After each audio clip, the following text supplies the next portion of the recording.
ṣe rí lọ́dẹ̀ àwọn dáàdì wa ń kọ́ mọ́mì ṣe dáadáa ni mo bá yín gbogbo ilé ń kọ́ ń bẹ̀ o ẹ káàbọ̀ sórí ètò Ohùn Àánú Plus níbi tá a ti ń ṣàlàyé Ohùn Àánú episode ti àtẹ̀yìnwá àti ètò ń lọ lọ́wọ́lọ́wọ́ orúkọ tèmi ni Kristi Ayáde Ọ̀ṣun mo ń fi àsìkò yìí kí yín káàbọ̀ sórí ètò Ohùn Àánú Plus gẹ́gẹ́ bí ẹ ṣe mọ̀ ṣe wá wípé àlejò kan náà la máa ń gbé wá sórí ètò àlejò wa tún ti wà ń kalẹ̀ lónìí àwọn náà ni ìránṣẹ́ Ọlọ́run Sam Adéọ̀ṣun ẹ káàbọ̀ sórí ètò sá ẹ kú ṣe Olúwa àsìkò àlàjá ọdún ẹni wàá ṣe púpọ̀ ẹ bá mi kí àwọn aráalé. ẹ kú dédé ìwòyí o orúkọ mi ni Sam Adéọ̀ṣun Ohùn Àánú Plus ló ń lọ lọ́wọ́lọ́wọ́. bẹ́ẹ̀ ni Ohùn Àánú Plus ló ń lọ lọ́wọ́lọ́wọ́ gẹ́gẹ́ bí ẹ ṣe mọ ìṣe wa lórí ètò Ohùn Àánú Plus wípé a máa ń gbé ètò tí àwọn èèyàn bá fi ránṣẹ́ sí wa a máa ń gbé wá fún wa láti gbé wá fún ìránṣẹ́ Ọlọ́run kan tún lè bá wa ṣàlàyé ẹ̀ kan bá yànnàná ẹ̀ dáadáa kó lè yé wa yékéyéké sí àti pé bí ọdún tuntun ṣe bẹ̀rẹ̀ kí làwọn nǹkan gan tí a nílò ẹni tí ó fi eléyìí ránṣẹ́ sí wa wọ́n tún ní ká má tí ì dẹnu dúró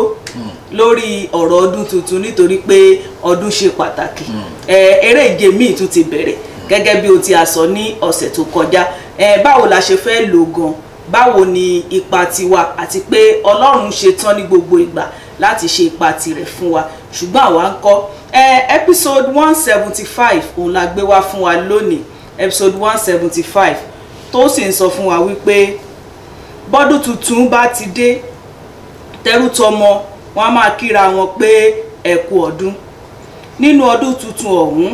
ní ọ̀gọ̀rọ̀ yóò máa wọ̀nà pé kígbà rere yí kàn wọ́n ọ̀pọ̀ ni yóò sì nírètí ohun rere lọ́dún tuntun ṣùgbọ́n oríṣi àwọn èèyàn méjì ni yóò parí ọdún o àwọn tó ṣọdún àtàwọn tọdún ṣe oríṣi èèyàn méjì bẹ́ẹ̀ni òun ló máa parí ọdún tá a ṣe bẹ̀rẹ̀ yìí bẹ́ẹ̀ni lágbára Ọlọ́run àwọn tó ṣọdún bẹ́ẹ̀ni àtàwọn tọdún ṣe tí bá wá wò kejì yẹn mi ò rò pé nǹkan tó dáa ni kọdún ṣèyàn bẹ́ẹ̀ni ó túmọ̀ sí pé ẹ̀yin tẹ́ ẹ̀ wò wá ọdún ò ní ṣe wá o ṣùgbọ́n tí ọdún ò bá wá fẹ́ tẹ́ ẹ̀ bá fẹ́ kọ́dún ó ṣe wá ẹ jẹ́ ká tẹ́tí sílẹ̀ lónìí ká tún wo kí ni ìránṣẹ́ Ọlọ́run tún fẹ́ bá wa sọ lórí ọ̀rọ̀ àwọn tọ́dún ṣe àti àwọn tó ṣọdún ẹ ló dàbí mọ́tò. ó dàbí mọ́tò ni bẹ́ẹ̀ni ẹ pé wọ́n sọ pé ìyàtọ̀ wà láàrin ẹni tó ń gun mọ́tò àti ẹni tí mọ́tò ń gùn. ìyẹn tún lágbára o. bẹ́ẹ̀ni ìyàtọ̀ wà láàrin méjèèjì bẹ́ẹ̀ni àwọn kan wà tó máa ń gun mọ́tò báyìí. ó dà lérèfé àwọn ọmọdé ni mọ́tò ń gùn. àwọn tó ń gun mọ́tò mà làwọn tó ń gun mọ́tò làwọn tó wà nù mọ́tò tí atẹ́gùn tútù fẹ́ sí wọn tọkàn wọn balẹ̀ tí ò sí nǹkan kan. náà làágùn yọ̀ kò sí but àwọn kan àti wọn gun mọ́tò báyìí wọn máa làágùn yọ̀ bọ̀ tówẹ́lì tó wọn nura agídí náà fi ń ju jíà agídí bẹ́ẹ̀ ni so bẹ́ẹ̀ náà ọ̀rọ̀ ọdún ṣe rí. ó dáa ẹ jẹ́ ká fìkàlẹ̀ sí ká tún ká ẹ máa wò wá bí mo ṣe sọ lẹ́ẹ̀kan pé kí ìránṣẹ́ Ọlọ́run kí ni wọ́n ní fún wa ní orí ètò yẹn sà ẹ jẹ́ ká bẹ̀rẹ̀ láti orí tẹ bá wo àkòrí yẹn sà ẹ rí wípé lóòótọ́ ni àti kíra wa náà bí nísìnyí pé a kú ọdún bẹ́ẹ̀ ni àsìkò àlàjá ọdún gbogbo wa bá a ṣe ń lọ káàkiri báyìí títí di afẹ́ tó bí oṣù bíi méjì bẹ́ẹ̀ni àbí ju bẹ́ẹ̀ lọ. wọ́n á sì máa kíra wa di parí oṣù yìí báyìí máa kíra wa ni. a máa kíra wa a kú ọdún a kú ìyèdún ṣùgbọ́n bí a ṣe wá ń kíra bí a ṣe ń kíra wa yẹn sà bẹ́ẹ̀ ṣe sọ pé àwọn tó ṣọdún àtàwọn tí ọdún ṣe báwo la ṣe lè mọ báwo ni a ṣe lè mọ ìyàtọ̀ tó wà lára wọn láàrin wọn tàbí kí nìkan tá a máa rí láyé àwọn èèyàn tá a máa ọdún ti ṣe ẹni yìí òun kọ́ ló ṣọdún. dandan kọ́ ni pé ká ti rí àwọn tó ṣọdún mọ̀ pé wọ́n ṣọdún àwọn tọdún ṣe wọ́n á mọ̀ pé ọdún ṣe wọ́n ṣe mọ̀ pé níbẹ̀rẹ̀ ọdún òyìnbó pé nǹkan ní aspirations gbogbo là ń wọ̀nà fún nǹkan ìrìn lọ́dún ìlágbára náà ó yẹ kí òun ló máa pọ̀jù ní gbogbo èròǹgbà wa ṣùgbọ́n ẹlòmíì reality ó máa tó December ọdún yìí kó tó setting pé ẹ gbọ́ ṣé ọdún yìí tuntun ṣòfò báyìí ó dẹ̀ ti wá pẹ́ ó ti bọ́ sórí so àwọn tí ọdún ṣe nìyẹn àwọn tó yẹ pé gbogbo ọdún yìí wọ́n kàn lò nǹkan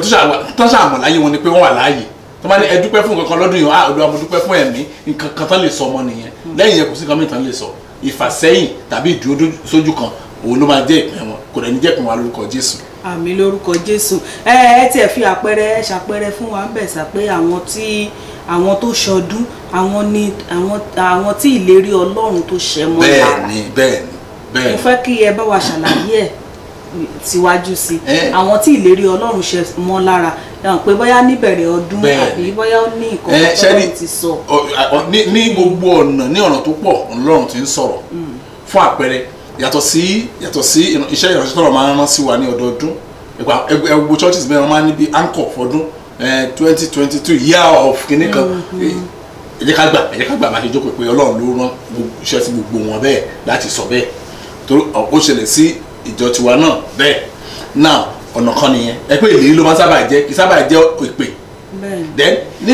nínú ìdílé náà ẹ rí i pé tọ́mátì wọn tuntun ọkọ á kíyàwó ìyàwó á kí ọkọ òbí á kí ọmọ máa kí òbí ọdún yẹn á san wá o á dà fún wa lọ́dún yìí o ẹ máa wo àwọn kí n tán ṣe social media ẹ gbogbo àdúrà ní ìbẹ̀rẹ̀ ọdún tuntun so gbogbo nǹkan báwọn yẹn ìlérí Ọlọ́run náà ni ṣùgbọ́n àwa ni àwọn ọ̀rọ̀ yẹn wá ṣe nínú ayé wọn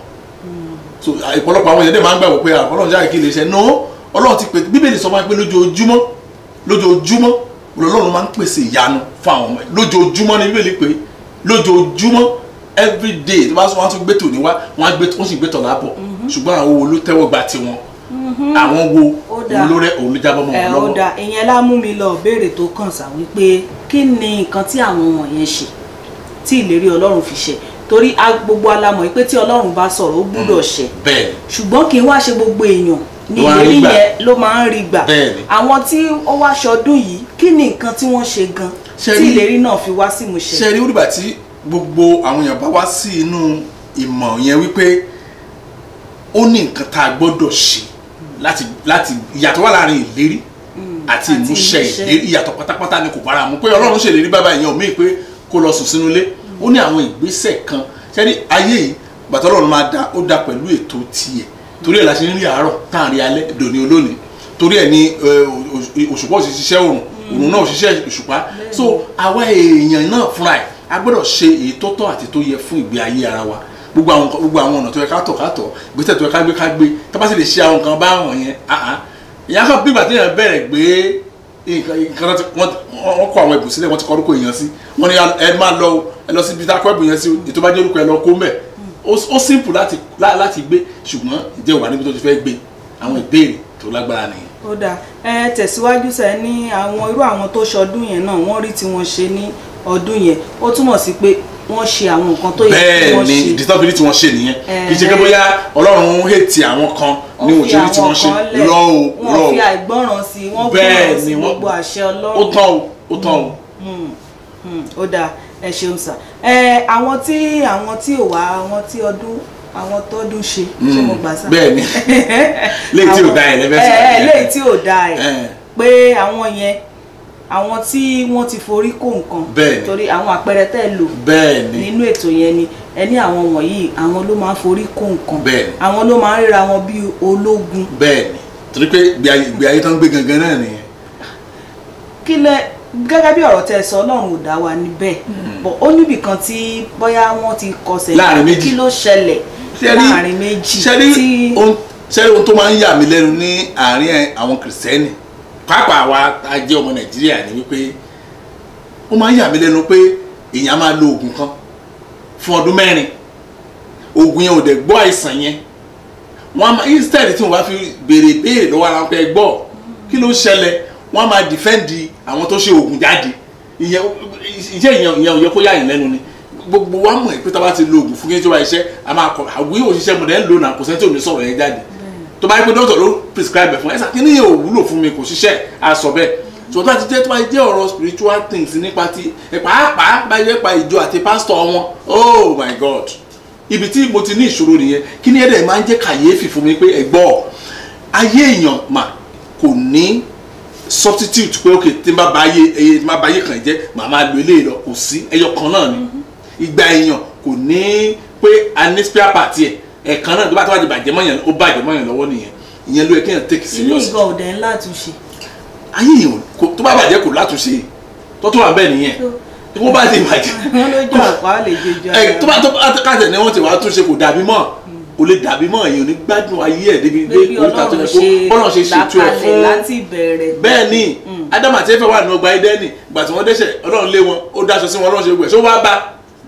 kò bá mọ́ kò lè dàbí so mo máa sọ fún mi pé ibi tó tiẹ̀ ń lọ gan ibi ètò máa kọ́ bèrè lọ́ra mi pé nínú ọ̀rọ̀ Ọlọ́run ṣé mo tiẹ̀ ní òye sí kọ́kọ́ béèrè bẹ́ẹ̀ yẹn pé kí wọ́n tẹ̀ atúpẹ́rẹ́ ọ̀rọ̀ Ọlọ́run sílẹ̀ o kí lóye tí mo ní ẹlòmíà ní kò sí òkè kí ló ní tí ọ̀pọ̀lọpọ̀ kìrìsìtẹ́nì ní ṣọ́ọ̀ṣì wọn òun ni wọ́n lọ jó wọ́n lọ lù wọ́n lọ jó mo láìkì ìlú mo láìkì orin o mo láìkì jó ṣọ́ọ̀ṣì dùn lẹ́nu kí ló jẹ́ kó dùn kò ní dárúkọ ọ̀rọ̀ Ọlọ́run kò á ní torí kó jó dáadáa lẹ́nu so ó ti wá di more of a social gathering ju ìpéjọpọ̀ àwọn ọmọ Ọlọ́run lọ ó ti yàtọ̀ so ìyẹn ló àwọn arábí dẹ́mọ̀ kan táwọn èèyàn fẹ́ràn ṣe fẹ́ràn ìtara láìsí ìmọ̀ wọ́n fẹ́ràn ẹ̀ wọ́n á ṣe ẹni wọ́n gbé ọ̀run lé àti yẹn lọ́ba ẹ̀ kó tó porúkọ Jésù àti máa gbìn àwọn yẹn kí ló ṣẹlẹ̀ ó ti wọnú ẹ̀mí lọ so nǹkan tó wà lónìí nǹkan tó dẹ̀ fà nìyẹn. ọ̀dà ẹ jẹ́ ká lọ sí ìtàn tẹ sọ nínú episode yẹn sà pé ìtàn Mrs. Adéọba òun lè sọ kí ló ṣẹlẹ̀ sí wọn gan. ṣe rí mo sọ nínú episode yẹn pé ó wà lára àwọn tí ọdún ṣe lọ́dún yẹn ọdún ló ṣe wọ́n ṣe rí tẹ́lẹ̀ normally náà kì í ṣe tó fi gbogbo ẹnu sọ̀rọ̀ ṣùgbọ́n ìgbàgbọ́ mi ni pé ẹni tó bá lóun mọ pásítọ̀ irọ́ ló ń pa o ẹni tó bá lóun mọ pásítọ̀ Àgàmọ́ra irọ́ pátápátá ló pa mí ìgbàgbọ́ torí àwọn tó ti kó sọ́wọ́ wọn tá a bá béèrè question lọ́wọ́ wọn àwọn náà máa ń sọ pé àwọn náà ń wò ṣe pé àmì náà ń wò so owó kí ni. ẹlòmíì gan sa ibi tó ń tún sọ dé ká ní mo mọ pásítọ̀ mi bẹ́ẹ̀ni mo mọ̀ pé anything báyìí kò gbúdọ̀ wọ skẹ́ẹ̀tì níwájú ẹ̀ mo mọ̀ pé pásítọ̀ mi máa ń jà mo mọ̀ pé pásítọ̀ mi máa ń bínú mo mọ̀ pé pásítọ̀ mi máa ń ṣàgbèrè kò sẹ́ ẹni tó bá lóun mọ pásítọ̀ irọ́ pátápátá ló ń pa irọ́ pátápátá ló ń pa ìbọn tó wá burú jù mà ní pé pásítọ̀ kọ́ ló wá ń give excuse àwọn gbogbo ló tó ń bá pásítọ̀ give excuse yẹn nǹkan tí ẹ̀rù àwọn kìrìsìtẹ́nì máa ń bà mí nìyẹn so nígbà tá a ṣe bẹ̀rẹ̀ I was forceful I was fearful láti bá àwọn èèyàn sọ̀rọ̀ wọ́n kàn wá pé bọ́ọ̀ lu ọpọlọ ẹlòmíì tó máa ṣe ló máa ṣe tọ̀ kí ni ẹ̀sà kí ni ká ṣe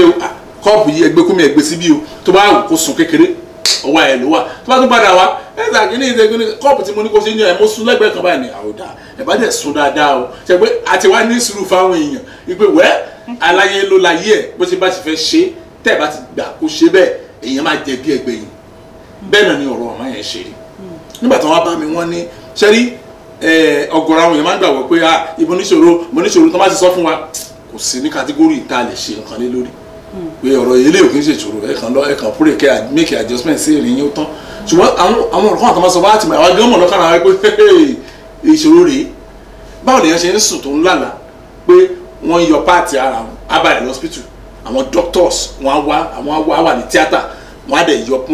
fún mi ní àpẹẹrẹ kó dákun torí ìyẹn tó rú mi lójú ó ní tó bá ti sùn báyìí sí báyìí ó ní wọ́n lè wá ṣe operation fún wọn á kàn yọ ẹsẹ̀ wọ́n á dẹ̀ gbé fẹ́ni ká máa gbé lọ wọ́n á dẹ̀ jí. ẹsẹ̀ dẹ̀ ṣì wà. mo ní tó máa jí kọ́ lẹ́sẹ̀ wọn àbẹ̀ oníṣùgbọ́n òun ò ní rí lò. òun kọ́ ló lẹ́sẹ̀ yẹn mọ́ òun rí lò mọ́ nìyẹn ìnira bẹ̀rẹ̀ nìyẹn wọ́n láti gbé lọ sí hospital ìyanu bẹ̀ ni pé dókítà wa ṣe gbogbo test ìlú òyìnbó ni so gbogbo test náà máa ṣe pátápátá wọn á dé ọ̀nà ibi tọ́nà tí wọ́n á mú àwọn kìrìsìtẹ́nì láyé tá a wà ẹ̀ àwọn orílẹ̀-èdè tó ti gòkè àgbà ẹ̀wọ̀n gba Ọlọ́run gbọ́ so ibi tọ́nà ti mú wa gan nìyẹn wọ́n dẹ̀ ṣe gbogbo test láti bẹ̀rẹ̀ dópin wọ́n ní this supposed to work perfectly kò ní ṣòro nú ẹ̀jẹ̀ kò ní ṣòro nú egungun kò ní ṣòro nú gbogbo kan ẹsẹ̀ rèé olóko ń sẹ́ ìkamùdù ń sẹ́ ojú olóko rèé ó ń ṣe wúdúwúdú ta ló ta so bọ́ọ̀rọ̀ kan lọ́wọ́ kìrìsìtẹ́nì jẹ́rí nìyẹn ó wá ní ó tún wá yá o tún lọ́la mi òun tiẹ̀ kà sí gbogbo ya lọ́la mi pé wọ́n wá yọ ọ̀kan nínú ojú òun wọ́n kàn yọ wọn gbé fẹ́ni kan dẹ̀ fi sínú kọ́ọ̀pù dẹ̀ gbé lọ wọ́n á ní báwo gbàtẹ́ wá jí ojú yẹn wá pòórá wọn náírà ṣùgbọ́n kan táwọn ṣáà yìí pé ojú kan péré ló wá ń ṣiṣẹ́ ìkejì wá ṣiṣẹ́ dáadáa mo ló tán èmi nǹkan mọ̀ pé problem lélẹ̀ ṣùgbọ́n nínú gbàtẹ́mi àti wọn jọ ń sọ̀rọ̀ wọ́n mẹ́sàn ọ̀rọ̀ kan fún mi pé ẹskísà mi ní tàn yín o mo sọ̀rọ̀ torí mi sọ̀rọ̀ ìṣòro rẹ o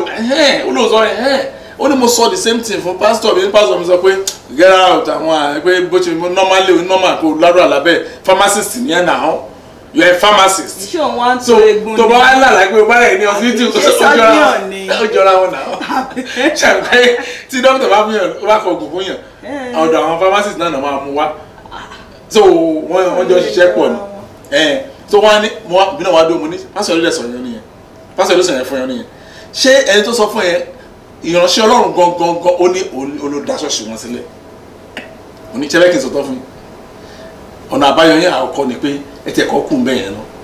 káfẹ́ ká serious because tí ẹ bá nírú ẹni bẹ́ẹ̀ yẹn ní ìsìnkú pé ìṣòro yín ó sì fíà kò tí ì wọnú egungun àtẹ̀jẹ́ yín lọ tó ń sọ báyìí fún yín kò rí ti yín rò nìyẹn kò rí ìṣòro anybody ò ti ọ̀pọ̀lọpọ̀ pásítọ̀ tọmọ ìjọba ti sọ ìṣòro jù fún wọn báyìí wọ́n bínú wọ́n lè. sọ fọmọ kékeré gan ni àmàmà ilé òun ṣojú lásán. bẹ́ẹ̀ ni so ó láti wá sọ fún mi pé pásítọ̀ ló dẹ̀ sọ fún mi ò ní business bẹ́ẹ̀ o owó ẹ̀ nìkan ló target o now ara kan tí mo sọ pé àwọn kú ti wá ní sùn fáwọn èèyàn àbá wọn sọ irú ẹ̀ mọ́ nìyẹn pé ó wá madame wọn tàyè ti sọ pé kò dẹ̀ rí bẹ́ẹ̀ pé ṣe mọ̀ oníkálukú ló ní ẹ̀bùn tiẹ̀ tó bá rẹ̀ pé okay no problem wọ́n á ní ògo ní fọ́lọ́n ó dẹ̀ kí ni kí n ṣe sà ẹ jẹ́ kí n ṣe sàmúlẹ̀ ó rọrùn ẹ rí i pé Jésù tó bá ti mú yàn lára tàbí tó bá ti bá ẹlẹ́ṣẹ̀ wí á ní kó máa lọ ṣùgbọ́n má dẹ́ṣẹ̀ mọ́ bọ́tù kò lè kìsẹ́ni òkè àtìyàn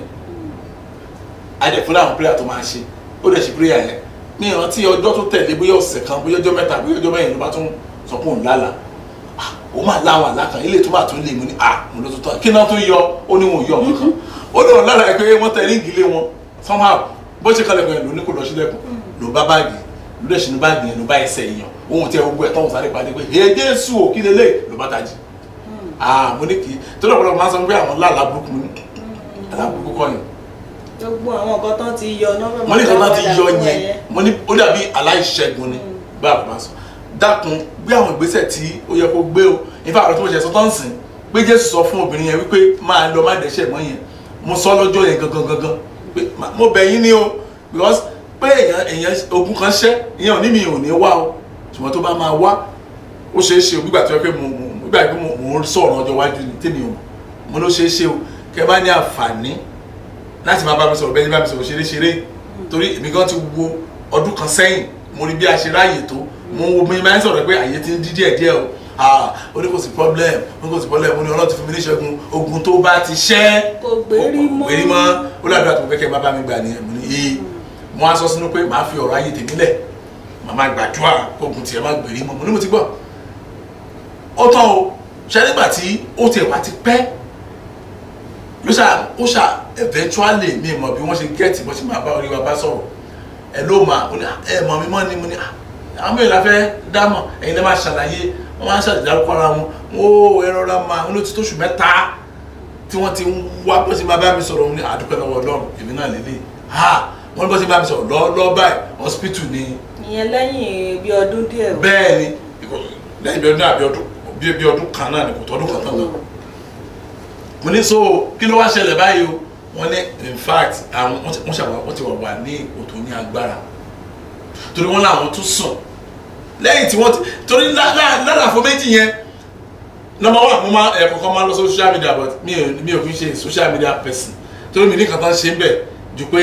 àwọn àṣírí tó yẹ kẹ́ ẹ sọ fún yàn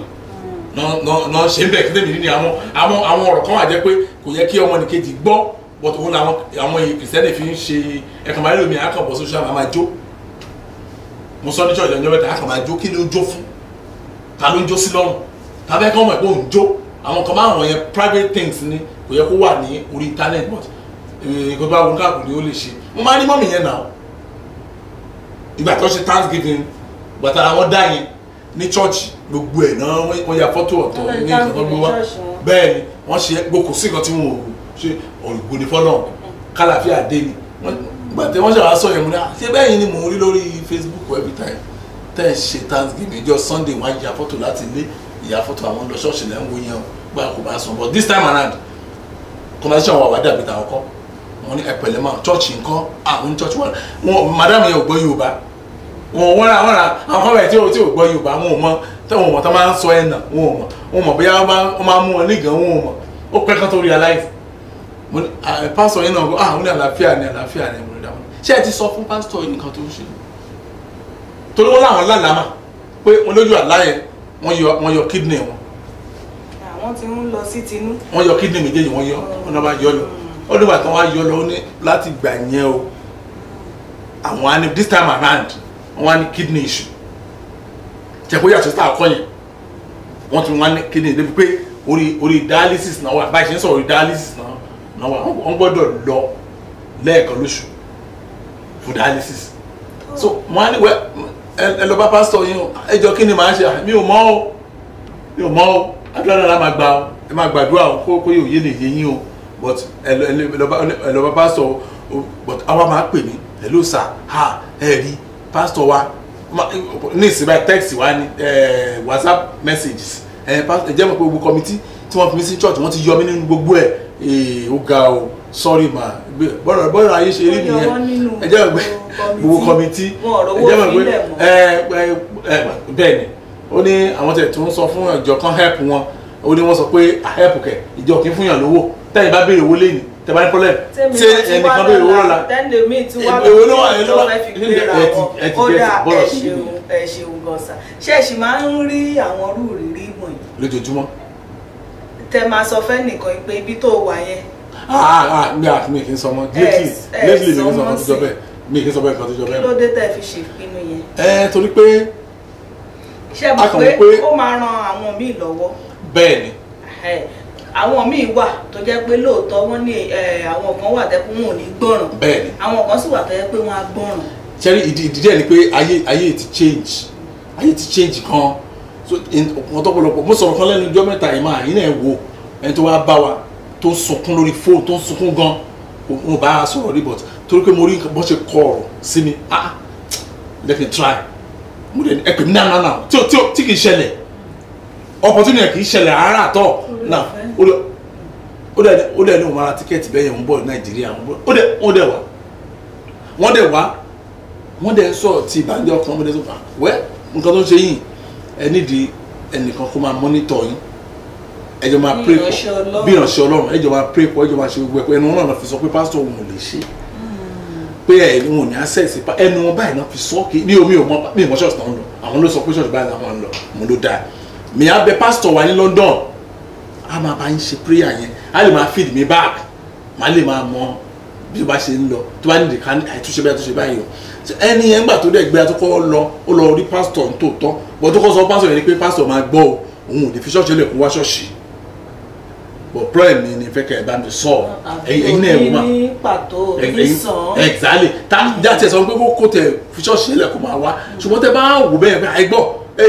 tó bá pè mí ní o màá jókòó ẹ gbọ́ pásítọ̀ tèmi tó ń gba ọrẹ lọ́wọ́ mi tó ń gba ìdá mẹ́wàá màá jókòó sórí iṣẹ́ wọ́n á fi kà mí pé èèyàn wà bẹ́ẹ̀ màá kó mọ̀ mi síbẹ̀ màá kó ọkọ mi síbẹ̀ mo wá ní ìṣòro báyìí mi lè lọ bá mi ní access láti lọ bá sọ pé mo ní problem then máa yí mi ò mọ̀ rí from Adam ó wá ní kí n má wọ́ọ̀rì ó ní kí n mẹ́ni tó máa bá mi gbàdúrà káyé mi lè dáa mi ní tó bá ní gbàdúrà kó fún lówó o pẹ̀lú iṣẹ́ tí ẹni ẹlẹ́ni ní lórí ìjọ tiẹ̀ màá ní kó fílẹ̀ ní kó gbọ́ ti obìnrin yìí ó wá kọ́ débẹ̀ pàkó tó kọ́ sọ ní pé mi lè wá ṣọ́ọ̀ṣì yẹn o. ó dáa a máa tẹ̀síwájú sà ṣùgbọ́n ohun tèmi ń wò ni wípé tí èèyàn bá ní access sí pásítọ̀ ẹ̀ ó sàn kẹ́nìyẹn jókòó bẹ́ẹ̀ni kó má kúkú ní pásítọ̀ bẹ́ẹ̀ni ju pé kó wá ní pásítọ̀ tó mọ̀ pé ò ní access sí tàbí kó make provision bẹ́ẹ̀ni pásítọ̀ dẹ̀ ní access owó ẹ̀ pásítọ̀ ní access owó ẹ̀ ó ní access pọ́sí ẹ̀ kí ló wá ń bẹ̀ ó bẹ́tà kó jòkó sílé kákúkà ẹ̀ pé o lọ sí church o sì sí lábẹ́ pásítọ̀ kọ̀ọ̀kan ìyẹn bẹ́tà ó dáa ká tó tẹ̀síwájú ẹ jẹ́ ká sáré dé yàrá kejì à ń bọ̀. ẹ kú bójú ọjọ́ ṣe rí lọ́ọ̀dẹ̀ àwọn dádì wa ń kọ́ mọ́mì ṣe dáadáa ni mo bá yín gbogbo ilé ń kọ́ ń bẹ̀ o orúkọ tèmi ni Christy Aya Adéọ̀ṣun ṣáájú mo dúpẹ́ lọ́wọ́ gbogbo yín ẹ̀yin tẹ́ ń wò wá ẹ̀yin tẹ́ ń gbọ́ wá ẹ̀yin tẹ́ ń bá wa pín ètò yìí káàkiri fún àwọn ẹlòmíì a dúpẹ́ lọ́wọ́ yín lọ́pọ̀lọpọ̀ ṣùgbọ́n tẹ́ bá ṣe ń ṣe yẹn tẹ́ bá ṣe ń wo àwọn ètò wa ẹ ṣáà máa bá wa like ẹ máa bá wa comment kẹsì máa bá wa subscribe tẹ́ bá ṣe ń subscribe yẹn ẹ rí aago ìgbàlà kan lẹ́gbẹ̀ẹ́ channel wa ẹ ṣáà bá wa click á sọ fún yín nígbà tí a bá fi episode ọ̀tun sórí channel wa ní Massigate TV let the light shine.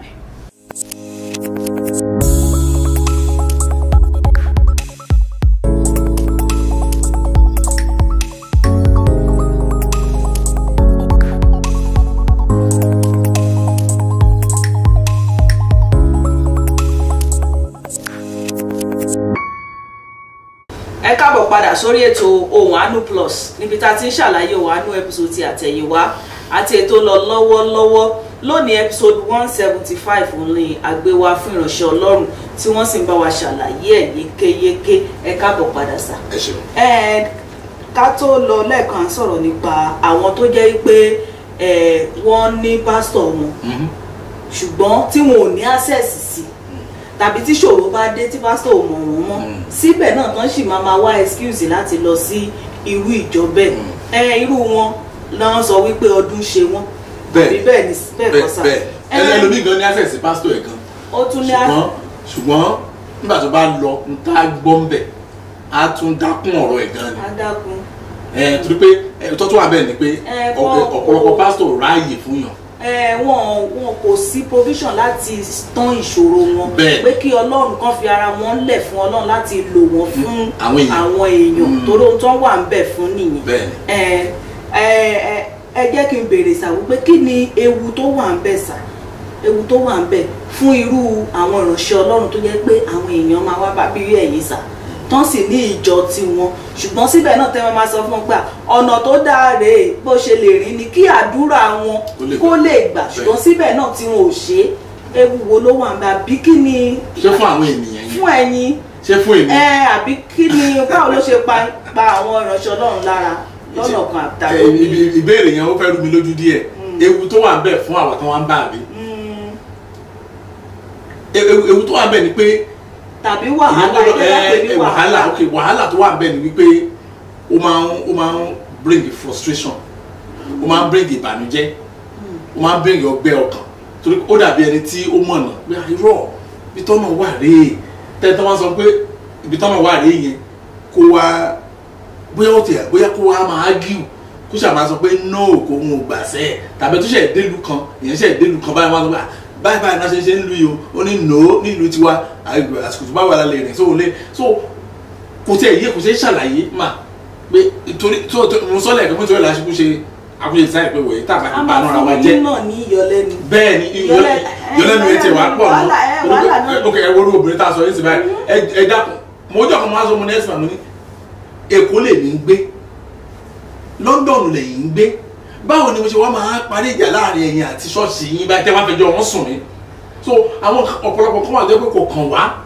rárá but wọ́n á fi waste time wa wọ́n á fi waste ìgbà tó yẹ ká lò pẹ̀lú àwọn èèyàn míì. àbí tọ̀bí ẹni tó yẹ kí ẹ ti sọ fún kádúrà ẹ ti gbà kó wọ́n wá jẹ́rìí sí agbára náà síbẹ̀ ṣùgbọ́n pẹ̀lú àìgbọ́ràn ẹ̀ ó sì fi wà nínú ìṣòro. ẹlòmíì tàbí àyẹ̀wò sọ fún wa ní a máa wá plan B ẹni òun ti gbọ́rọ̀ tẹ́ sọ ṣùgbọ́n kí ni irú àdúrà òun lè gbà àti wọn pé báwo ṣe máa rìn ní o àti wọn pé báyìí gbé ìgbésẹ̀ kó ṣe báyìí á ní àwọn aṣàwọ̀ awarizin tí yóò fi ní ṣẹlẹ̀. wọ́n ti sọ pé kì í ṣe àdúrà ní àkọ́kọ́ o bẹ́ẹ̀ ni o yóò ṣe pé kọ́kọ́ lọ yẹ ara ẹ̀ wò lọ. yóò bá lẹ tó sọ̀rọ̀ yóò bá lẹ tó ń gbọ́ o so wọ́n á ṣẹ̀ wá yíyan ní ó da ní kò tẹ́ sọ ẹ wọ́n máa ronú sí kí ó da ẹ fún mi ní àdúrà tí mo lè máa gbà náà ìyá kan wà wẹ́ ha ìwọ lọ ó da ṣáàdúrà lè fẹ́ gbà ó dẹ̀ lọ gbàdúrà báyìí. ọ̀dà ẹ ṣeun sà kí wá ni mo mọ̀ pé ewu wà ń bẹ fún àwọn fúnra wọn tí ẹ lè bá wa fẹnu bà àwọn ewu yẹn.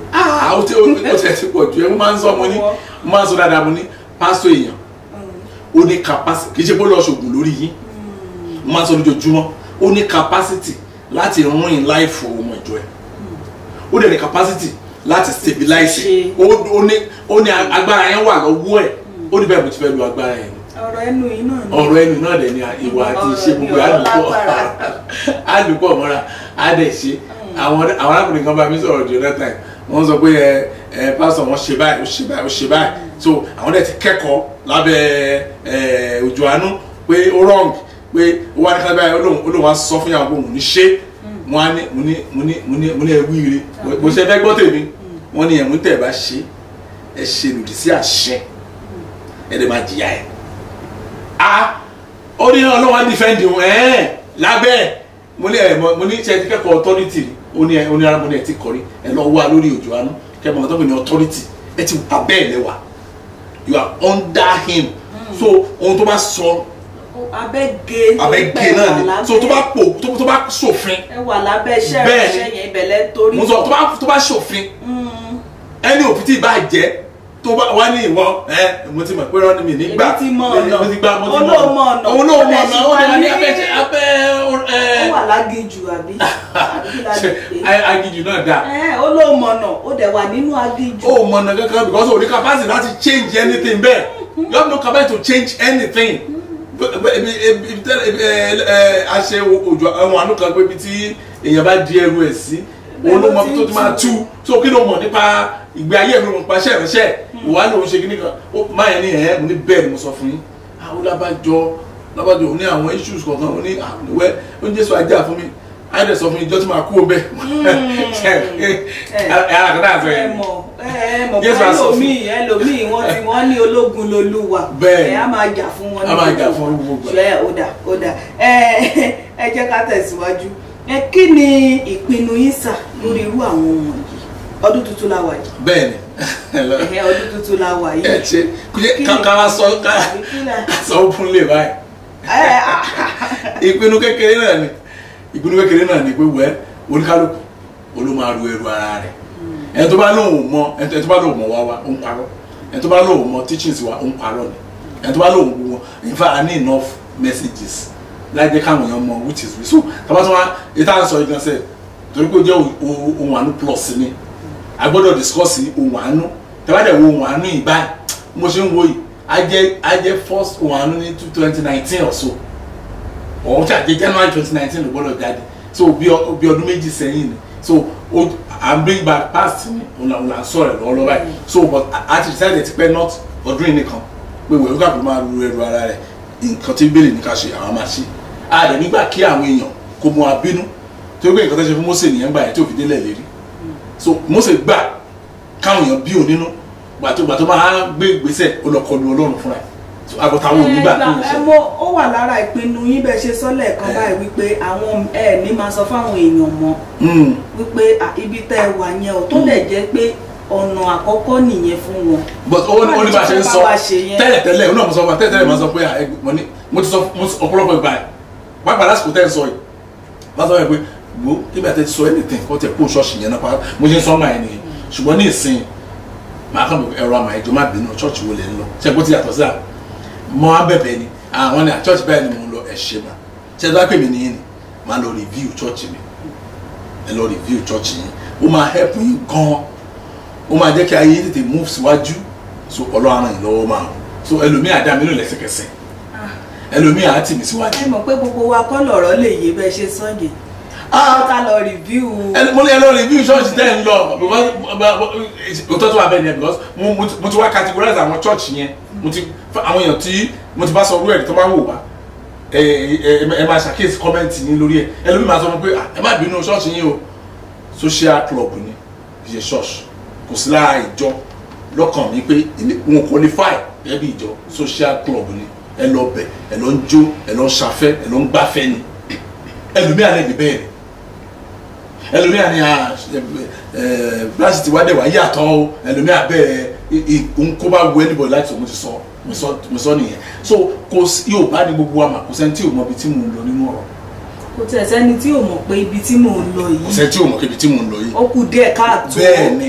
kò sẹ́ni tí ò mọ̀ ara àtọ̀ mo ní èèyàn ló sọ fún mi báyìí pé ẹsikísà mo dúpẹ́ lọ́wọ́ Ọlọ́run pé òun bá tó pàdé o wípé báyìí ni ẹ̀bùn tó ń ní báyìí ni ìgbé ayé òun ṣe kóun tó join church báyìí ó ní àgbà tó fi ijó náà gbàgbé ẹ̀tọ́ pátápátá lọ́wọ́ òun pátápátá ijó àti ká mú gèlè ó lóun mú gèlè títí wọn tó bá bẹ̀rẹ̀ sáré báyìí ìjọ Sunday wọn á jó wọn á fẹ́ lè máa lo oògùn. bẹ́ẹ̀ ni ó dà ẹ̀yà tẹ̀síwájú sá ní ìgbà tẹ́ ń sọ̀rọ̀ àwọn ọmọ mi yẹn lẹ ni wọ́n bẹ̀rẹ̀ sí ní complain ìjọ wọn fún yín nípa ọ̀rọ̀ owó àbí kò ṣe owó ó ní gbólóhùn kan tẹ́ ẹ sọ níbẹ̀ pé wọ́n ní ìjọ kì í ṣe ìjọ ibi tán ti ń fún yàn lówó báwo ni ẹ ṣe rí ọ̀rọ̀ yẹn sísà nílàyé tó wà ń bẹ̀. ṣe rí alákatá à ń sọ náà nìyẹn fún àwọn èèyàn pé láì dí tàn fi ń lọ church ó pọ̀ kì í ṣe fún ìjọba ọ̀run nìkan ẹni tó bá fẹ́ gbà pẹ̀lú mi kó lọ ka ìwé ìṣe apostolic dáadáa a rí pé ó dé stage kan ìjọba ẹ̀ sì take care àwọn ọmọ ìjọ ó dé stage kan àwọn pásọ̀ ọ̀gá ẹ̀ wọ́n ní ẹ wo ṣé ẹ ti fẹ́ pọ̀ jù fún wa o ó dàbí pé take care yìí làwọn jókòó tì ara yìí wàá sùn mọ́ ó dá ẹ̀yin èèyàn ẹ̀yin ni kẹ́ máa bá wa provision ní ẹ̀yin ni ká bá wa ṣe yẹn káwa lè fèsì iṣẹ́ ìránṣẹ́ tiwa. So nígbà yẹn lọ́hùn-ún ó dé stage kan nínú ìjọ débi pé kí ìjọ lè take care everybody, àwọn tó ní nǹkan bíi méjì mẹ́ta wọ́n tẹyọ kan nú ẹ̀ wọ́n kó yẹn wá sínú church so that kò ní sẹ́ni kankan nínú church tó máa left behind. So church you gbọ́dọ̀ leave yẹn behind, and one of the reasons why you go to church apart from the spiritual aspect of it wò ni pé whatever that comes your way the church community must be there for you láti tún jẹ́ kó padà sórí ìnàró ẹ̀. Ṣùgbọ́n kò rí bẹ́ẹ̀ mọ́ láyé tá a wà yìí, ẹni tó bá lówó òun ló ní nọ́mbà pásọ̀ lọ́wọ́, ẹni tó bá ti ní problem pásọ̀ máa ń lọ sí lọ́la ni pé èmi ọlọ́run kó máa gbálẹ̀ ṣọ́ọ̀ṣì ó ti dẹrú bẹ́ẹ̀ nìyẹn. So we are now in a world where money is everything. So oníkàfẹ́ ló máa wọ pé ẹgbọ́n mi ní kò ní bàtà ìgbà tó bàjẹ́ kí n tó kọ́gbọ́n o, kò ní àtúmọ̀ tó forí kọ́ kí n tó kọ́gbọ́n o. Mo ti wo chọ́ọ̀chì yìí they have nothing to offer. Àwọn arákùnrin kan sọ̀rọ̀ kan fún mi nípa chọ́ọ̀chì wọn, wọ́n ní jẹ́mọ̀ pé nínú church wọ́n ní wọ́n làwọn ìdámẹ́wàá mo ní kí ló dé wọ́n ní ìdámẹ́wàá àwọn àyígbà lóṣù wọ́n máa pín fún àwọn èèyàn láàrin church. Mo ní wrong you are doing the right way the right thing in a very very wrong way. Mo ní ọlọ́run àti ìwà àti pásọ̀ yìí ní ìkankan lè máa jẹ́ nìyẹn. Mo ní kí ló ṣẹlẹ̀, wọ́n ní pásọ̀ wọn ń gbé ìgbé ayé fàmílétè ntutọ́. Wọ́n láwọn táwọn dẹ̀ wà ní ìjọ táwọn jókòó majority àwọn ọkùnrin tó wà níbẹ̀ family wa mẹ́ wọ́n ní issues pé àwọn lè kà tó bí 10% àwọn family wa ní church wọn ní serious issues lórí ọmọ lórí kìíní kan. Wọ́n ní ẹ̀ẹ́dẹ̀sọ wọn kan lọ bá pásọ̀ wọn ní pásọ̀ wo wọ́n ní kàn tí pásọ̀ sọ ní pé church is not a bank. Àwọn yẹn náà dẹ̀ ṣe wà ń bẹ̀ wọ́n ní ẹ̀. So one of the reasons why you go to pastor is that tó bá ti ní spiritual issues somebody must be there for you. Tó bá ti ní physical issues issue ní pátá ìgbà mi wọ́n jẹ́ pé èèyàn oníṣòro bọ̀ tó kàn ní ìdí àmọ̀ràn ìkan tí pásọ̀ ẹ wà fún nìyẹn. Then gbẹ̀gbẹ̀ mi wọ́n jẹ́ pé èèyàn oníṣòro kò ní ìdí àmọ̀ràn ṣùgbọ́n ó kàn fẹ́ fi ọ̀rọ̀ ẹ̀ lọ èèyàn so that ó ti fẹ́ gbé ìgbésẹ̀ kọ́kẹ́ ilé ìfiri ó ti fẹ́ gbé ìgbésẹ̀ wọn náà tẹ̀ kí n tẹ̀ fi lọ yàn òun ní ìdìmọ̀ràn pé ṣé nǹkan tí mo ṣe ó ti ẹ̀ dá. So àwọn nǹkan báwọn yẹn ló máa ní pásítọ̀ ẹ̀ fún bọ̀ ọ̀pọ̀lọpọ̀ ọmọ náà mọ̀ fúnra wọn pé táwọn bá fẹ́ ṣe business tó bá ní 3 million lọ́wọ́ tó máa sọ fún pásítọ̀ wọn pásítọ̀ máa gba ọgbẹ̀ tán lọ́wọ́. Ẹ jẹ́ ká tẹ̀síwájú sà, ẹ ṣeun sà. Àmọ̀ràn mẹ́ta òun lẹ fún wa ní orí ọ̀rọ̀ Mrs. Adéọba. Ẹ ní àkọ́kọ́ ẹ ní kí bọ́dún ṣe bẹ̀rẹ̀ ká má bá wọn ná owó tí kò ní ìbámu pẹ̀lú Ọlọ́run. Bẹ́ẹ̀ni. Tí kò ní ìbámu. Ìbéèrè mi wá ní pé àwọn owó wo ló ní ìbámu pẹ̀lú Ọlọ́run. A máa ń sọ ilé ara pé ṣe kí ní kan tó ń yà ara àwọn tó ń yà mí lẹ́nu kan kò sẹ́ni pọ̀ gan-an. Ohun tí Ọlọ́run fẹ́ fún wa ni pé ká sìn nínú ìrọ̀rùn nínú in fact nǹkan tí Ọlọ́run nǹkan tó template Ọlọ́run fún àwọn Christianity ti so rọrùn jù. Mi tí mọ religion tó rọrùn tó Christianity. Àwọn ohun kan àtàpè ní pé ọrẹ ṣẹ́ni ọrẹ tẹ́ ń gbọ́ yẹn nǹkan tó wá láti pa èèyàn. Ọrẹ àtinúwá. Àtinúwá nínú ni ok nínú owó tó wà lọ́wọ́ mi ò ilé ni mo lè yọ kó bẹ́ẹ̀ tí mi ní regret tọkàntọkàn tí mi ní regret yẹ ó jẹ́ 1,000 màdé yìí 1,000 màdé filẹ̀ tayọ̀ tíjó láì sí àfẹkúnṣe ìgbẹ́lẹ́bẹ̀lì pé nìyẹn now ṣùgbọ́n láì tá a wà ní church mélòó ló máa gba offering tálẹ̀ dákẹ́ bẹ́ẹ̀ pé Olúwa ṣe fún offering táwọn èèyàn filẹ̀ tó bá ti give offering ní pásítọ̀ máa dọ́gbọ́n sáìtì ọwọ́ àwọn ọmọ ìjọ ìlú ló wà ń bẹ̀ next Sunday wọ́n dáràn tí owó tó kéré bá wọ́pọ̀ nínú kíní wọn ìkíní nìyẹn then ìdámẹ́wàá ṣé ìdámẹ́wàá yẹn àwọn èèyàn ṣe struggle up to today láti sọ ó dẹ̀ yà mí lẹ́nu why they been struggle láti san ìdámẹ́wàá take your money remove it immediately and just throw it kó mójú kúrò ń bẹ nǹkan tọ́lọ́run sọ ni òfin Ọlọ́run ni ṣùgbọ́n gbàtí wọ́n wá ṣe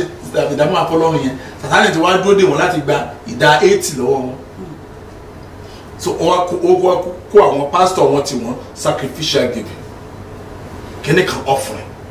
kingdom giving wọ́n fẹ́ lè máa gba bed offering kò sí orúkọ tí offering ò jẹ́ but gbogbo ìnáwó máa fi àyíṣọ́ tó yẹ pé ní ọjọ́ Sunday wọ́n gbà tó ọrẹ 8 ọrẹ kíní kan wá tún jó wá ọrẹ kíní kan wá tún jó wá ọrẹ gbọ́n wá tún jó tí pásítọ̀ bá tún wà sùn lọ́wọ́ báyìí á tún gba ọrẹ níbẹ̀ nínú ẹ̀ àwọn kan báwọn yẹn àṣedànù ayé òun nìyẹn ó kàn dàbí pé àwọn Kìrìsìtẹ́nì lónìí wọ́n kàn ti ṣépè fún ẹ pé èèyàn lọ ṣiṣẹ́ kẹrù dànù fún ẹnìkan ìyẹn kọ́ lọ́rùn wa àwọn ọrẹ tẹ bá mọ̀ pé Bíbélì ò support ẹ̀yọ ọwọ́ yìí kò bẹ̀ ọ̀ẹ́s òṣì ló máa fi gbára. máa fi gbára bí ìgbà téèyàn kàn sọ owó dànù.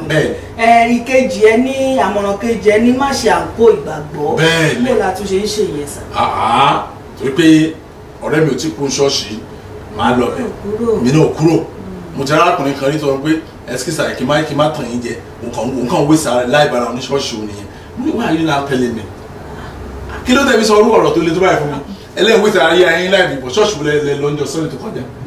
wọ́n lẹ́yìn kí ló wá fà wọ́n nígbà tí mọ́mì mi fẹ́ kú so mọ́mì mi wá sọ pé jọ́ ọ́ má kú ní ṣọ́ọ̀ṣì yẹn o torí pé ọ̀rọ̀ kẹ́yìn màmá wọn ni má kú ní ṣọ́ọ̀ṣì yẹn o nítorí pé àwọn òun wà láwọn tó mú ìjọ ẹ̀wọ̀n ìlú yẹn ẹ̀gbọ́n how does that push the life of this man forward báwo tó máa mú ayé ẹni ìtòrò báyìí ìyá àwọn gan sẹ́ẹ̀ nínú àìmọ̀kànmọ̀kàn tó lọ́ sọ sórí ìyá àwọn fún wa nínú àìmọ̀kànmọ̀kàn ló gbà kú tó dẹ̀ ti wá rí bẹ́ẹ̀ yẹn ṣé kò yẹ kó wá gbé ìgbé ayé ẹ̀ lórí Jésù tiẹ̀ káyẹ̀ lè dáa àǹkó ìgbàgbọ́ nìyẹn pé ẹ ṣe nǹkan mà ìyẹn ò ní kébi báyìí ṣe ẹ̀ẹ́dì tó máa ní kan náà ó sókè báyìí tẹ́lẹ̀ bá jókòó tí ò bá ṣe bá ojú àmà tí ẹ̀rọ máa bá fún àwọn nǹkan táwọn ọ̀rẹ́ bá sọ òun náà bá wọn ṣàǹkó ẹ̀ nǹkan tá a sọ bẹ́ẹ̀ nìyẹn ó dà gẹ́gẹ́ bí ẹ ṣe sọ̀rọ̀ ní ibẹ̀ yẹn sà ó dàbí pé ti sọ́nà lẹ́nu pé ìjọ wa gbúdọ̀ tó òpè ara àti ti ẹ̀mí. bẹ́ẹ̀ni ẹ jẹ́ pé ìgbàgbọ́ àwọn kìrìsìtẹ́nì ni pé spiritual pé mo ń lọ church for nípa spiritual irọ́ o. pé àwọn nìkan ló gbúdọ̀ máa ṣe sí church. bẹ́ẹ̀ni irọ́ o. church náà gbúdọ̀ ṣe padà sí ayé wọn nípa tara àti nípa tẹ̀mí. iṣẹ́ tó wà fún nìyẹn. ó dà ẹ ṣeun sà ẹ jẹ́ àtẹ̀síwájú ẹ jẹ́ àlọ sí nọ́mbà 3 ní àmọ̀ràn tẹ́ fún wa láwà lórí ẹ̀ àmọ̀ràn mẹ́ta lẹ́ni ẹ fẹ́ fún wa lórí ọ̀rọ̀ Mrs. Adéọba. ìkẹta ó ní ẹ má fi ìgbàgbọ́ rẹ sínú òfò. bẹ́ẹ̀ni ibẹ̀lẹ̀ tí wọ́n sọ̀rọ̀ nípa àdúrà gbígbà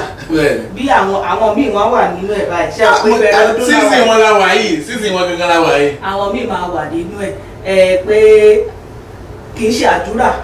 àti sọ́nà lónìí pé kì í ṣe àdúrà ní ó yẹ ká kọ́kọ́ gbà ó ṣe pé ká wo ara wa bóyá adjustment ló tẹ need lásán.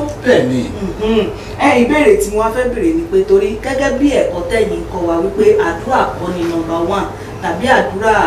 pé ká kọ́kọ́ ṣe àyẹ̀wò ara wa àwọn ìjọ kan wà tán ti sọ rí wípé ọmọ ọ̀daràn ni kìrìsìtẹ́nì tí kò bá lè gbàdúrà kí ni ẹ̀yin rí sí ọ̀rọ̀ yẹn sà. bẹ́ẹ̀ni ìṣẹ́rí ọ̀rọ̀ méjèèjì àbí ọ̀tọ̀ọ̀tọ̀ ni òótọ́ ni méjèèjì ṣùgbọ́n wà bẹ́ẹ̀ ṣẹ́rí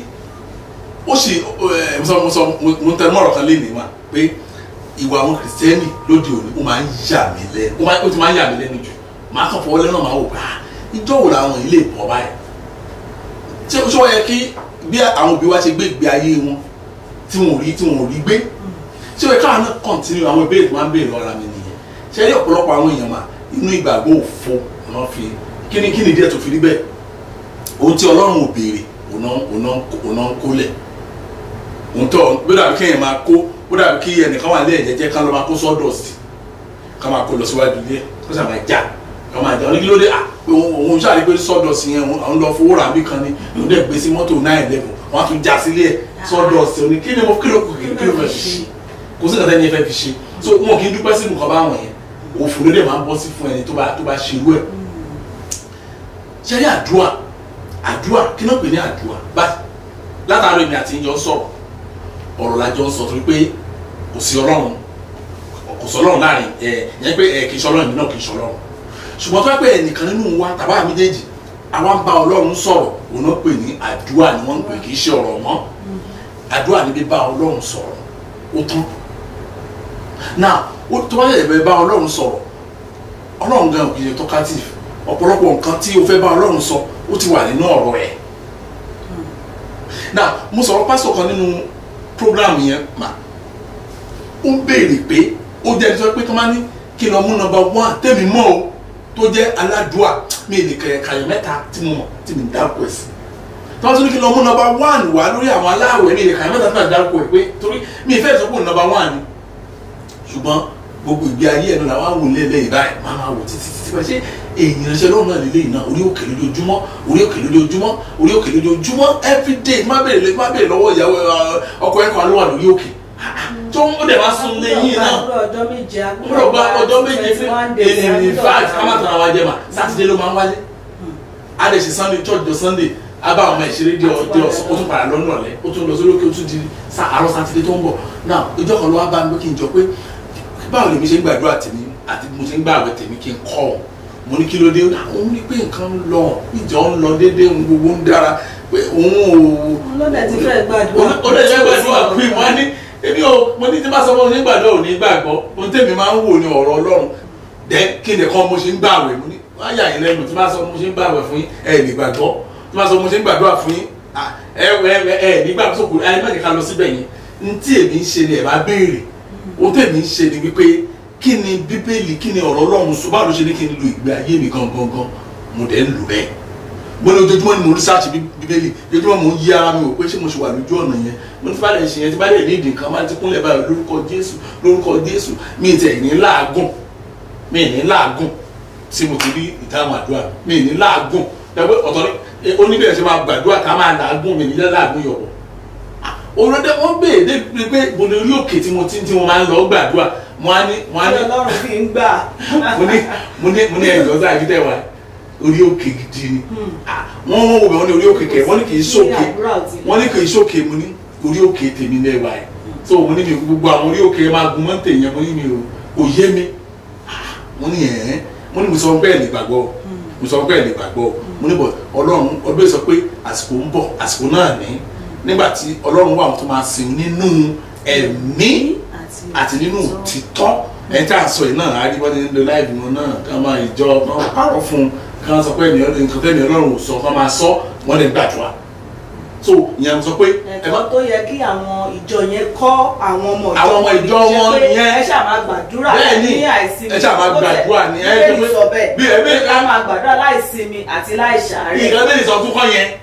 àìsinmi tí bẹ́ẹ̀ sọ yẹn ò sọ pé kó má jẹun kò sọ pé kó má rìn àìsinmi gbogbo gbà. níbo nǹkan tí bẹ́ẹ̀ sọ kọ́ yẹn because èdè mo sọ wọn pé èdè translation máa dàbí kó máa ń kò yí sábà yéèyàn nígbà tó máa translate so àwọn kinní wọn yẹn nǹkan tí àwọn arábí ń lò nìyẹn àwọn kan tára gbọ̀n arábí ń lò nìyẹn kí dẹ́sẹ̀ tí bẹ́ẹ̀ sọ ní original language nìyẹn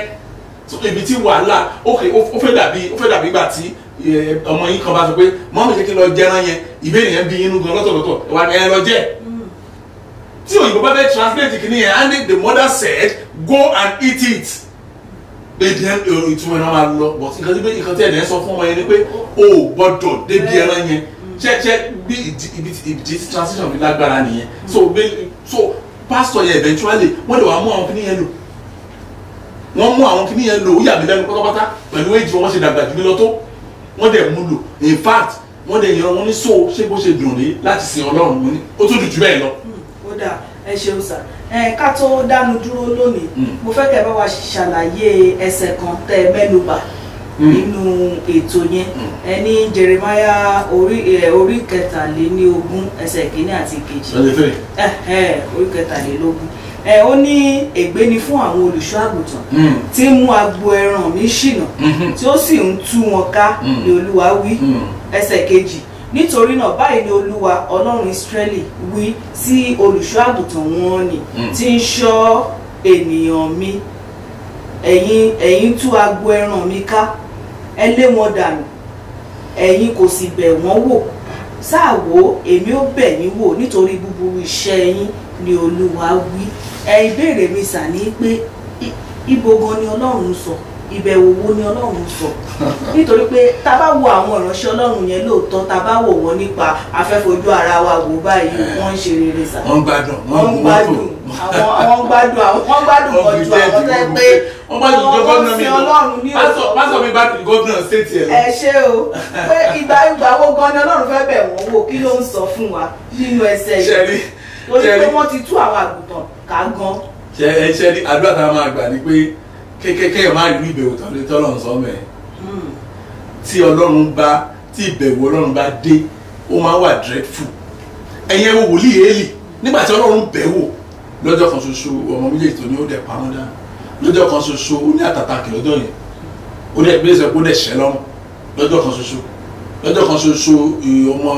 ọmọ ẹ̀yàwó ọmọ ó bímọ lójijì lọ́jọ́ kan ṣoṣo so ìbẹ̀wò Ọlọ́run máa ń ní agbára gan so tó ẹ̀dẹ̀ ṣe máa rí kinní kan gba mi tó bá kàn dé bá àwọn ará bíi ẹ̀yìn a máa wọ pé níbo ni kíní ti o níbo ni kíní ò tí ì wá àárín ìrọ̀ṣẹ́ ọlọ́pàá tó pé miracle ni o gbọ́dọ̀ sickness miracle but ìwé òyìnbó ló kàn pàṣá torí ó wàásù inú ṣọ́ọ̀ṣì ó wàásù tán kó nǹkan bí wọ́n fẹ́ lọ́tọ̀ làwọn èèyàn pé wọn ò dẹ̀ rí mọ́ kó dẹ̀ padà wá àwọn ìbẹ̀wò náà máa ń lé ó máa ń lágbára gan tọ́rọ̀ in fact ọdún 2022 ta wà ọdún ìbẹ̀wò ó wà àwọn tó jáde ní ìbẹ̀rẹ̀ ọdún yìí ọlọ́run sọ fún wa gbẹ̀san so tó báyìí ti ń di bẹ́ẹ̀ tọ́lọ́ máa ní òun máa bẹ àwọn èèyàn burúkú òun fẹ́ gbẹ̀san ni ìgbẹ̀san ọlọ́run dẹ̀ kẹ́ni kì í bára mu ìjọra wọn tó máa declare ìgbẹ̀san ẹ̀ báyìí àdúrà ọ̀ràn àánú kì í ṣiṣẹ́ nígbà yẹn mọ́ so ó léwu gan nǹkan tẹ́ ẹ̀ka fẹ́rẹ̀ yẹn kì í ṣe nǹkan tí ó yẹ kéèyàn káà tó máa gbójú kúrò ó yẹ kó kàkà kó bọ́ sórí ìkúnlẹ̀ olúwa ẹ má bínú sà ẹ jọ sà à ń ṣàánú ìwé kan tó yẹ kéèyàn máa sọ. ṣé o kẹ̀ ká gbàdúrà fún àwọn ọmọ yẹn pé. no mo ní tó wáyé pé èèyàn ni wọ́n kà sí pé ó wà ní kàtígórì àwọn tó wọ́n fẹ́ bẹ̀rù ṣé ó yẹ kó kọ́ pé tó yẹ lè gbàdúrà fún wọn. mi ò sọ bẹ́ẹ̀ o ṣùgbọ́n a nira díẹ̀ sákéèyàn tó lè ní olúwa mo kúnlẹ̀ pẹ̀lú gbogbo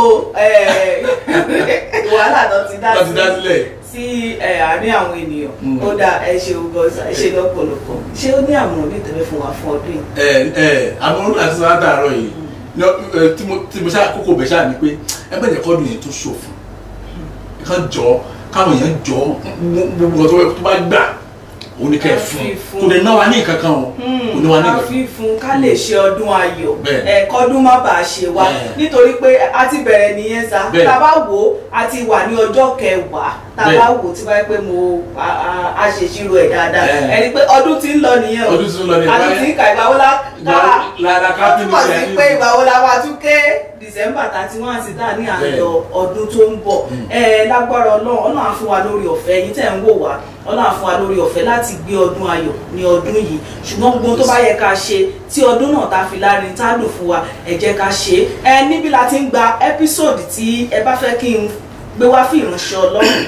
tẹ fẹ́ kí wọ́n bá wa ṣàlàyé ẹ̀ bá yín ṣàlàyé ẹ̀ dáadáa kó tún lè yé yín dáadáa tẹ bá wá nírú ẹ́písòdì bẹ́ẹ̀ tẹ ti gbọ́ àtàwọn question yín ẹ ṣáà máa fi ránṣẹ́ sí wa lórí nọ́mbà tẹ́ ó máa wò lórí amóhùnmáwòrán yín orúkọ tèmi ni Kristi Ayáde Ọ̀ṣun mo wá ń fi àsìkò yìí dágbére fún yín wípé títí di ọ̀sẹ̀ tó ń bọ̀ ẹ máa gbé nínú àánú Ọlọ́run ó dàbọ̀.